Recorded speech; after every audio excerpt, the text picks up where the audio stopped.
Halo semuanya, ini dia Redmi Note 13 4G. Ya, ini adalah varian paling rendah di antara Redmi Note 13 series ya. Jadi Xiaomi itu nggak nanggung-nanggung ya, kemarin dia langsung ngeluncurin 5 tipe Redmi Note 13 series di Indonesia ya. Redmi Note 13 4G, 5G, terus Redmi Note 13 Pro 4G 5G, dan yang paling tinggi Redmi Note 13 Pro Plus. Itu cuma ada yang 5G-nya aja, dan ini kita cobain yang paling murahnya dulu. Ini Redmi Note 13 4G yang harganya itu 2799 juta ya, harga yang sama kayak Poco M6 Pro ya. Nah, dengan harga yang sama kira-kira bisa nggak ya Redmi Note 13 4G ini laku di pasaran gitu? Karena secara spek Poco M6 Pro itu kayaknya lebih menggoda dibanding ini itu. Tapi kita lihat kira-kira apa sih keunggulan yang ditawarin. Oke, kita lihat ya. Untuk di bagian belakang sini, kita lihat ada beberapa spek yang ditawarin. Yang pertama ada kamera 108 megapiksel, layar AMOLED 120 Hz, Full HD+, terus ultra thin bezel ya, jadi dia katanya bezel udah tipis. Nanti coba kita lihat. Terus untuk fingerprintnya udah di layar. Powerful Snapdragon Performance ya, jadi ini chipsetnya itu pakai Snapdragon 680 ya. Kenapa nggak ditulis langsung aja ya? Terus untuk baterainya 5000 mAh dengan fast charging 33 watt. Oke, langsung aja lah ya, kita buka. Oke, gini kita taruh sini dulu. Oke, sini kita lihat ada tulisan Redmi by Xiaomi. Oke, ini kita buka dulu ya. Harusnya sih standar isinya ini. Nah, ini ada SIM ejector. Terus kita lihat di sini ada garansi, panduan, dan kitab-kitab nih. Ini ucapan aja nih ya. Selamat bergabung menjadi bagian dari keluarga besar Xiaomi. Oke, terus ini untuk panduan, dan ini untuk garansinya ya. Oke, standar. Di sini yang pasti ada softcase. Softcase-nya warna apa nih? Oke, untuk softcase-nya warna hitam atau abu-abu sini. Ya, abu-abu kehitaman mungkin ya. Oke. Ini sementara kita singkirkan dulu. Oke, ini untuk unitnya. Ya, di sini kita lihat dia nampilin beberapa spek yang sama kayak di boxnya tadi ya. Kamera 108 megapiksel, layar AMOLED 120 Hz, ultra thin bezel, fingerprintnya udah di layar, Snapdragon-nya yang 680, ini kenapa nggak ditulis aja, padahal ditulis aja gitu. 33 watt fast charging, baterainya 5000 mAh. Oke, ini kita taruh sini dulu deh. Sementara nih kita lihat lagi, harusnya sini ada charger, nah sama kabelnya, kayak gitu. Oke. Nah, ini untuk chargernya nih. Ya, 33 watt ya untuk chargernya. Oke, ini kita singkirkan dulu, dan ini untuk kabel USB-C-nya. Oke, cuma itu aja sih di dalam isi boxnya ya, standar. Nah, kita langsung aja ke unitnya. Ini langsung aja kita buka. Lihat. Untuk warnanya ya, ini gue pilih yang warna putih.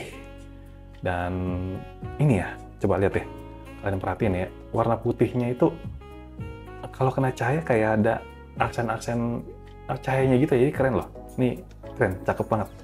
Nah, lihat nggak?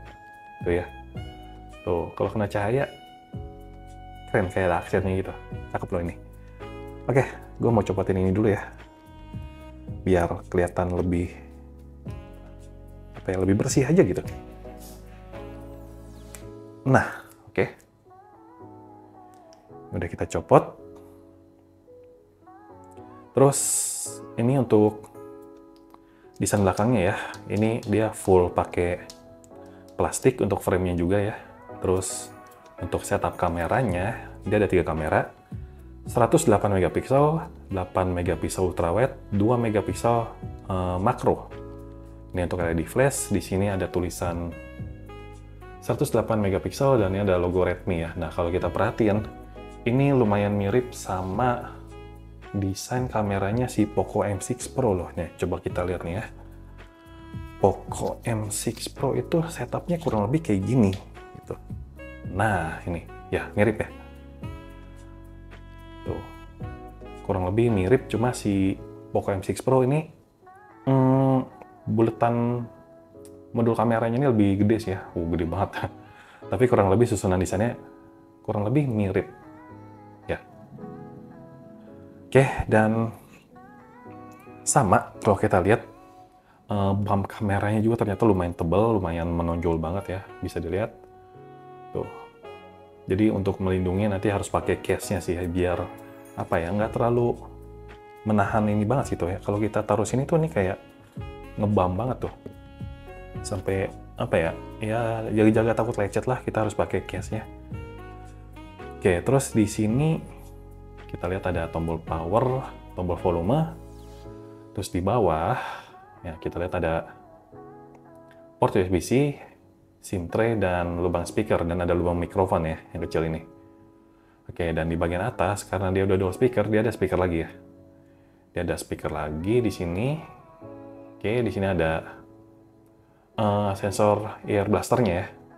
Di sini untuk mikrofon, dan di sini ada jack 3,5 mm, dan di sebelah kiri dia bersih nih, nggak ada apa-apa. Oke, dibersih nggak ada apa-apa. Terus sekarang kita mau lihat untuk SIM-nya ya. Oke, kita lihat dulu untuk slot SIM-nya. Kalau nggak salah sih hybrid dia. Dia ngasih slot micro SD tapi hybrid. Nah, ini untuk slot SIM-nya ya. SIM 1 dan ini.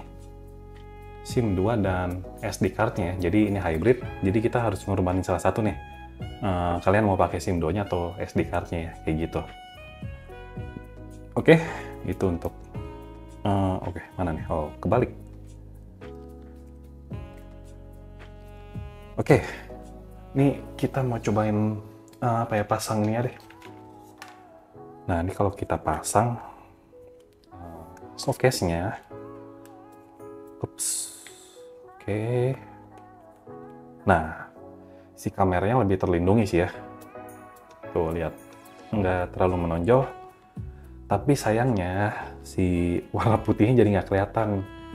Padahal, aduh, ini warna putihnya cakep banget loh. Ya, cakep banget warna putihnya. Jadi kayaknya harus nyari softcase yang transparan nih biar warna putihnya tetap kelihatan. Nih cakep banget, serius. Warna putihnya lihat. Oke, ini sekilas gue mau bacain spek layarnya aja ya. Spek layarnya itu dia pakai layar AMOLED 120 Hz, ukurannya 6,67 inch. Resolusinya Full HD+, kerapatan pixelnya 395 pixel per inch. Terus untuk proteksi layarnya dia pakai Corning Gorilla Glass yang 3 ya. Yang generasi ketiga. Nah, untuk kecerahan layarnya dia bisa sampai 1800 nits. Ini udah cerah banget. Nanti kita lihat ya, itu untuk spek layarnya. Sekarang kita coba nyalain dulu deh. Oke, ini kita coba nyalain dulu. Nanti kita setting-setting, kita benchmark, dan kita tes main game. Oke? Nanti habis ini kita lanjut lagi. Oke guys, ini udah kita coba nyalain ya. Nah, ini untuk fingerprint-nya dia kan udah di layar ya. Nah, untuk responnya dia kayaknya lumayan cepat harusnya. Coba kita tes. Kita tes untuk mana nih? Ups. Kita tes untuk fingerprint-nya nih. Nah, coba lagi. Tadi kayaknya agak lama ya. Set. Nah, agak delay beberapa saat ya. Kalau kita lihat, perhatiin sekali lagi nih. Kayak nggak terlalu cepat ya, tapi masih oke sih ini. Coba kita lagi tes lagi nih. Nah, normal sih sebenarnya, cuman berasanya tuh di awal kayak ada beberapa delay sepersekian detik gitu. Oke, itu untuk fingerprintnya. Tadi kita lihat apa dulu nih. Kita coba lihat AnTuTu benchmarknya deh ya.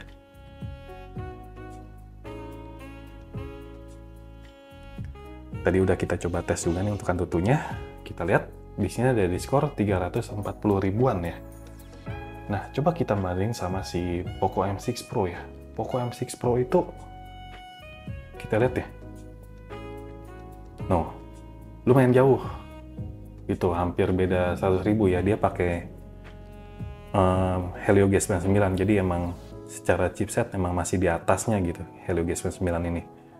Dan dengan harga yang sama, ini cukup jadi pertimbangan yang lumayan nih buat Redmi gitu.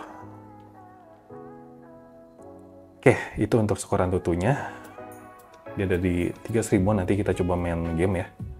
Nah, sekarang kita coba lihat untuk settingannya dulu deh. Di sini, nah kita lihat dia masih versi MIUI yang 14 ya, berbasiskan Android 13. Jadi kita belum tahu nih kapan dia bakal dapat update HyperOS ya, yang Android 14. Katanya sih Redmi Note 13 bakal dapat ya, dapat lebih awal katanya. Tapi sayang sampai sekarang kita belum tahu nih waktunya itu kapan gitu. Jadi mudah-mudahan secepatnya lah ya, kita bisa merasakan HyperOS di segala lini ponselnya Xiaomi gitu ya, Redmi, Poco, dan seri lainnya gitu. Soalnya si Poco tuh Poco X6 Pro yang baru dapat gitu. Oke, untuk memorinya. Memorinya ini BTW yang 8256 GB ya.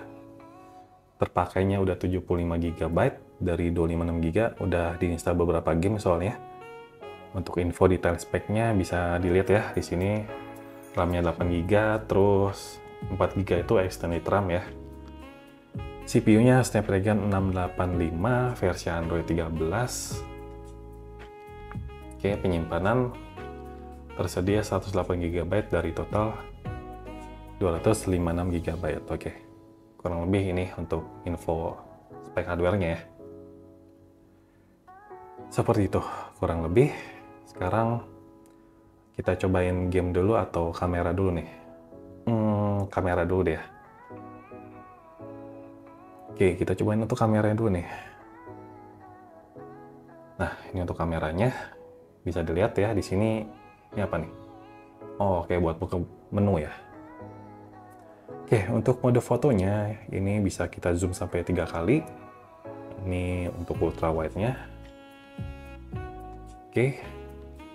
Terus untuk video, nah untuk video nih, pasti pada penasaran kan, videonya dia bisa di 1080p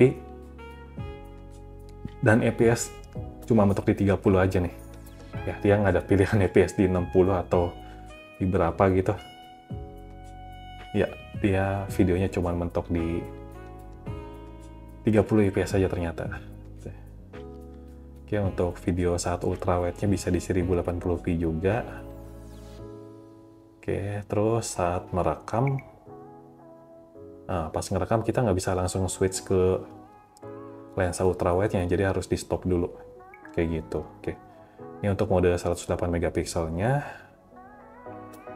Pastikan lingkungan cukup terang. Oke, terus untuk dokumen, di sini nggak ada mode Pro-nya ya? Harusnya ada nih. Ini portrait. Oke, untuk portrait bisa kita atur juga nih tingkat blur-nya. Untuk foto pun tadi ada filter harusnya nih tuh kan, ada filter, ada beautify ya. Ini karena bahasa Indonesia jadi percantik. Oke, ini untuk filternya banyak. Untuk lainnya, oh ini ada mode Pro-nya di sini ternyata. Oke, untuk mode Pro-nya standar lah ya. Kita bisa atur berbagai pengaturan yang lebih lengkap dan detail di sini. Oke, itu untuk fitur lainnya ada video pendek, panorama, gerak lambat tuh slow motion ya. Oke, selang waktu itu long exposure ya kalau nggak salah. Ini di bahasa Indonesia malah jadi bingung ya. Oke, terus tadi ada menu apa aja sih? Oke, HDR, kamera AI, makro. Oke, ini untuk makronya ya. Oke, untuk kamera kita cobain nih. Kita foto ini deh. Oke, ini normal aja deh, nggak usah pakai filter. Wait, ini kok agak ngeblur ya? Apa jangan-jangan ini makro? Oh ya, makro, pantas. Oke, kita coba. Nah, kurang lebih kayak gitu sih hasilnya. Nanti di video review bakal kita lihat hasil kamera yang lebih jelas ya. Atau kalian bisa follow Instagram kita di epiclopedia.id. Di situ kita bakal langsung share hasil foto dan videonya biasanya ya. Oke, itu untuk kamera belakangnya. Untuk kamera depannya nih, oke, Oke, ini untuk kamera depannya. Wah. Oke. Untuk kamera depannya di sini sama sih ada beauty, terus ada filter, terus videonya bisa di resolusi berapa nih ya? Kira-kira di 1080p, 720p ya, oke. Oke, itu untuk kameranya sih. Nanti untuk hasil-hasilnya kalian bisa cek di Instagram kita ya, di epiclopedia.id. Kalian lihat aja di sana, nanti kita bakal cepet untuk ngasih hasil foto dan videonya. Untuk lebih jelasnya nanti tunggu video reviewnya ya. Oke, itu untuk kamera. Sekarang kita lanjut untuk main game deh ya. Ini yang kita tunggu-tunggu. Main apa dulu nih kira-kira? Mobile Legends dulu deh. Oke, Mobile Legends dulu ya, yang dari yang standar aja dulu. Nah, ini untuk Mobile Legends, untuk settingan grafiknya, kita mau cobain langsung di Ultra aja deh, dan frame rate di Super nih, kita mentukin aja nih. Kita tes, kira-kira langsung di rata kanan, kayak gimana nih. Oke, guys, ini untuk Mobile Legends ya, tadi grafiknya kita mentokin ke kanan semua, frame rate-nya di Super, terus untuk grafiknya di Ultra, ya, so far ini masih lancar sih. Tapi karena baru main mungkin ya, jadi ini rasanya masih lancar, nggak ada masalah untuk grafiknya. Untuk grafiknya pun terbilang bagus. Wah, mati. Duh, kena tower nggak tuh matinya? Ya, grafiknya bagus sih. Layarnya juga terlihat bagus. Layar AMOLED-nya ini emang ya nggak pernah ngecewain sih kalau buat hiburan, nonton, main game ya. Emang layar AMOLED udah nggak perlu diragukan lagi kualitasnya.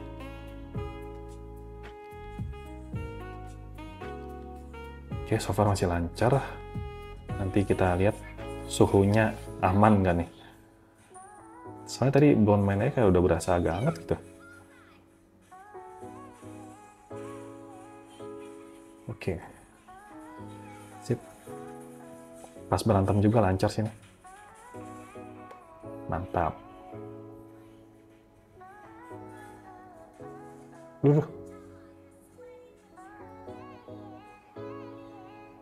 Oke, untuk Mobile Legends lancar nih ya, nggak ada masalah. Terus untuk suhunya pun ternyata normal sih, standar. Nggak yang ternyata cepet panas, kirain cepet panas gitu. Tapi nggak tahu ya kalau buat main game yang lebih berat lagi. Oke, sekarang kita lanjut untuk main game yang lain. Oke, ini untuk PUBG. Kita lihat untuk settingan grafiknya. Di sini kita dapat smooth high bisa nih ya. Bisa di smooth high, balance, medium. Nah, untuk HD-nya belum dapat, kita cobain di smooth high aja deh ya. Oke, ini kita langsung terjun aja deh. Ya, untuk kualitas grafik sih emang nggak bisa maksimal banget sih ya. Tadi kita coba di smooth high, harusnya sih lancar-lancar aja nih. Tapi mungkin buat teman-teman yang emang ngincer kualitas grafik ya, kayaknya emang agak kurang recommended. Soalnya ya kita cuma bisa dapat kualitas grafik di smooth high aja tadi, atau di balance medium ya. Oke, tapi kalau buat teman-teman yang emang nggak terlalu mentingin kualitas grafik ya, maksudnya yang penting bisa main lah gitu, bisa mabar. Oke, ini udah lancar sih tuh. Udah lancar, so far untuk suhunya pun masih aman. Oke, coba kita masuk dulu. Kita ambilin dulu nih. Oke. Ya, bisa dilihat ya, untuk kualitas grafiknya emang standar, tapi cukup lancar. Kita coba untuk giroskopnya ya. Giroskopnya belum diaktifin. Always on, oke. Coba ya. Set. Oke, aman untuk giroskopnya nih. Tuh, set. Untuk giroskopnya aman. Untuk main juga udah lancar sini. Jadi untuk tingkat kelancaran game sini lancar banget. Nah, ini untuk Genshin Impact ya. Untuk Genshin Impact kita lihat untuk settingan grafiknya pasti di terendah. Oh enggak terendah, di rendah. Oke, coba kita setting di menengah. 60 fps deh. Agak berat ternyata. Nggak dapat sih ini. Nggak dapat sih di 60, jauh banget. Oke, coba ya. Kita turunin ke apa ya? Kita turunin ke rendah lagi deh. Tapi di 60. Nah, agak mendingan nih. Ya, meskipun IPS nggak dapetin 60 sih. Mungkin sekitar 40-an ini. Oke, jadi rekomendasinya di rendah ya. Duh. Oke. Dan emang agak kurang lancar sih sebenarnya. Kita lihat nih. Tuh. Tapi masih oke sih. Maksudnya balik lagi ya tadi, kalau misalnya emang kalian nggak terlalu mentingin kualitas grafik, yang penting bisa main, ini udah lancar. Maksudnya udah oke gitu. Tapi kalau kalian emang mentingin banget kualitas grafik, ini HP bukan pilihan yang tepat ya. Karena wajar lah, di range harga segini jangan terlalu berharap lebih untuk ngincar kualitas grafik pas main game ya. Oke, jadi di settingan rendah 60 fps ini bisa, meskipun nggak dapetin 60 sih, mungkin standar di 40-an dapatnya nih gitu. Oke, dan so far untuk suhunya ya udah anget sih, tapi masih di batas wajar, maksudnya masih normal untuk kegiatan main game. Oke, kita lanjut untuk game terakhir deh. Game terakhir kita coba main Kara Extreme. Oke, Kara Extreme ini salah satu game yang cukup terbilang berat juga sih sebenarnya. Dan untuk settingan grafiknya ini sebenarnya belum disetting sih. Defaultnya dia di ya medium lah ya, di angka 3. Terus kita cobain di medium ini nggak terlalu lancar ternyata. Agak patah-patah sih sebenarnya nih. Dibilang lancar juga, ya sorry to say, ini nggak bisa dibilang yang lancar sih. Coba kita turunin lagi grafiknya. Untuk grafiknya coba kita turunin lagi. Oke, kita turunin ke 1 deh, coba ya, 1. Kenapa kualitas bayangan? Oke, 1 semua nih tuh. Lanjut. Kok sama aja ya? Ya lebih oke sih, tapi emang grafiknya keburik jadinya. Lagi ini pas malam juga sih. Coba kita lihat ke tempat yang nggak terang. Aduh, nggak bisa ditabrak.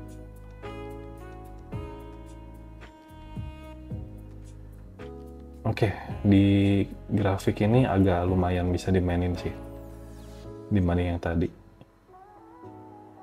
Tapi tetap agak kurang puas aja sih experience-nya. Tuh ya, agak patah-patah banget sih ini. Ini game memang termasuk lumayan berat sih. Oke, nanti kita bahas lebih lengkap lagi di video review, kira-kira dengan harga segini apakah worth it untuk beli HP ini, kira-kira keunggulannya di mana gitu ya, apakah emang di kameranya yang lebih bagus gitu kan, ataukah emang dari segi lainnya mungkin yang nanti kita bahas ya. Oke, tadi kan dibilang katanya bezelnya tipis ya, emang udah lumayan terbilang tipis ini. Keren sih ini, secara desain sih keren ya, secara looks keren banget, apalagi warna putihnya nih gue suka banget sumpah. Warna putihnya keren. Tuh, lihat. Sayang kalau ketutupan softcase. Jadi nanti harus beli softcase yang apa ya, yang transparan gitu ya. Oke, sekian untuk video unboxing kita kali ini. Kalau misalkan kalian ada yang mau ditanyain, silahkan komen di bawah. Nanti pertanyaan-pertanyaan kalian bakal kita bahas di video reviewnya ya. Oke, thank you udah nonton. See you on next video ya. Bye-bye.